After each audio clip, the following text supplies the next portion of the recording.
அவரெல்லாம் ஒரு ஆளு. பப்ஜி மதன் சொன்ன ஒரு வார்த்தை இதனாலதான் தூக்கிட்டாங்களாமே. யாரை சொன்னாரு தெரியுமா? ஒரு குறிப்பிட்ட காலத்தில் player and unknown battle ground என்ற மொபைல் போன் விளையாட்டு பள்ளி மாணவர்கள் மற்றும் கல்லூரி மாணவர்கள், ஏன் பல மாணவிகள் மற்றும் இளம் பெண்கள் மத்தியிலும் அதிகமாக விளையாடப்பட்டு வந்தது. இந்த பப்ஜி கேம் எளிதாக மொபைல் போனில் பதிவேற்றம் செய்யப்பட்டு விளையாட முடியும் என்பதால் அதிகமானோர் இதற்கு அடிமையாகி வந்தனர். ஒரு கட்டத்தில் இந்த பப்ஜி கேம் பல பாதிப்புகளை ஏற்படுத்த இதனை இந்தியாவில் தடை செய்தனர். இருந்தாலும் சில தொழில்நுட்பங்களை பயன்படுத்தி பலர் இதனை விளையாடி வந்தனர். அந்த வகையில் இந்த விளையாட்டை சிலருடன் இணைந்து விளையாடுவது, அதனை யூடியூபில் வெளியிட்டு நேராக குரல் கொடுத்து வந்தவர்தான் மதன் என்ற இளைஞர். பப்ஜி கேமை விளையாடிக் கொண்டே பின்னணி குரலில் இவரே பேசுவது பல இளைஞர்களிடையே வைரலாக பரவியது. ஏனென்றால் இவருடைய குரல் வர்ணனையில் ஆபாசமான வாசனைகள் அதிகமாக வீசும். இதனாலேயே பல இளைஞர்கள் இவரின் ஃபாலோவர்ஸ்களாக மாற டாக்ஸிக் மதன் 18+ என்ற பெயரில் புதிய யூடியூப் சேனல் ஒன்றையும் தொடங்கி அதில் எக்கச்சக்க பப்ஜி விளையாட்டுகளை ஆன்லைனில் விளையாடுவது போன்று ஒளிபரப்பப்பட்டு அதிலும் பல ஆபாசமான சொற்களை இவர் அதிகமாக பயன்படுத்தினார். இவரின் யூடியூப் சேனலை பின்தொடரும் இளைஞர்கள் 13 வயது முதல் 20 வயதிற்கு உட்பட்டவர்களாக இருந்தனர். மேலும் இவருடைய இன்ஸ்டாகிராம் மற்றும் யூடியூப் சேனலில் பெண்களை மிகவும் ஆபாசமாக பேசுவது அதிகமாக இருந்தது. இதனால் சென்னை போலீசின் சைபர் குற்றப்பிரிவு இந்த விவகாரத்தை கையில் எடுத்து மதனை விசாரணைக்கு அழைத்தது. இருப்பினும் அவர் வராததால் அவரை பிடிக்க தனிப்படை அமைத்தது சென்னை சைபர் கிரைம் போலீசார்.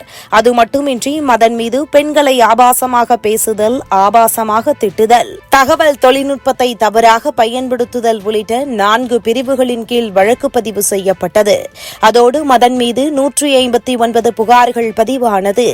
இதனையடுத்து கடந்த 2021ஆம் ஆண்டு ஜூன் 18ஆம் தேதி அவர் தருமபுரியில் கைது செய்யப்பட்டார்.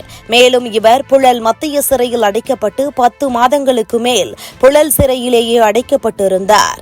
இதனையடுத்து கடந்த 2022ஆம் ஆண்டு ஜூன் மாதத்தில் விடுதலையும் செய்யப்பட்டார்.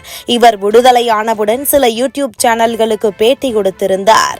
அப்பொழுது பேசிய மதன் தான் சிறையில் இருந்த 11 மாதங்கள் நரக வாழ்க்கையை அனுபவித்ததாகவும், மாலை 6 மணிக்கு லாக்கப்பை மூடினால் மறுநாள் காலை 6 மணிக்கு தான் திறப்பார்கள். யாரோ என்னை தவறாக பயன்படுத்தி வீடியோ போட்டதே நான் என்று நினைத்து கைது செய்து என்னை சிறையில் அடைத்து விட்டனர். இதற்கு மேல் ஜெயிலில் இருந்தால் செத்து விடுவேன் என்று கூறியதால் நீதிமன்றமே என்னை விடுதலை செய்து விட்டது. ஆனால் நான் சிறையில் இருந்த காலத்தில் என்னுடைய ரசிகர்களை மிகவும் நினைத்துக் கொண்டிருந்தேன்.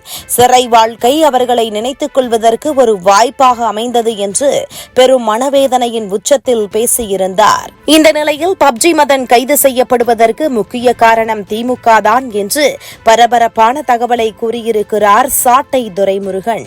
அதாவது சமீபத்தில் ஒரு பேட்டியில் பேசும் பொழுது பப்ஜி மதன் எதற்காக கைது செய்யப்பட்டார் என்பதை பலருக்கும் இதுவரை தெரியவே இல்லை.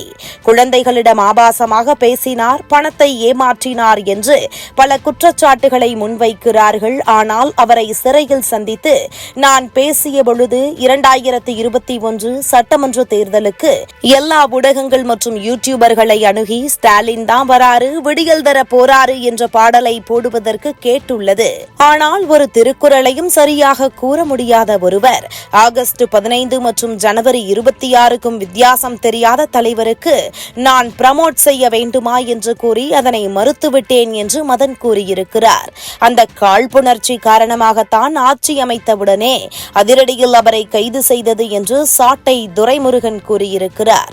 இவர் கூறியது போன்றே தற்போது கடந்த சில நடவடிக்கைகளையும் பார்த்தால் திமுகவை எதிர்க்கும் அனைத்து யூடியூபர்கள் தொடர்ச்சியாக கைது செய்யப்பட்டு வருகின்றனர் என்பதும் குறிப்பிடத்தக்கது. இதுபோன்று முக்கிய நிகழ்வுகள், அரசியல் தகவல்களை ஆழமாகவும் மாறுபட்ட கோணத்திலும் அறிந்து கொள்ள மறக்காமல் உங்கள் IND தமிழ் 24x7 பக்கத்தை பின்பற்றிக் கொள்ளவும். உங்கள் ஒவ்வொரு ஆதரவும் இதுபோன்று பல நிகழ்வுகளின் பின்னணியை அறிய உதவும்.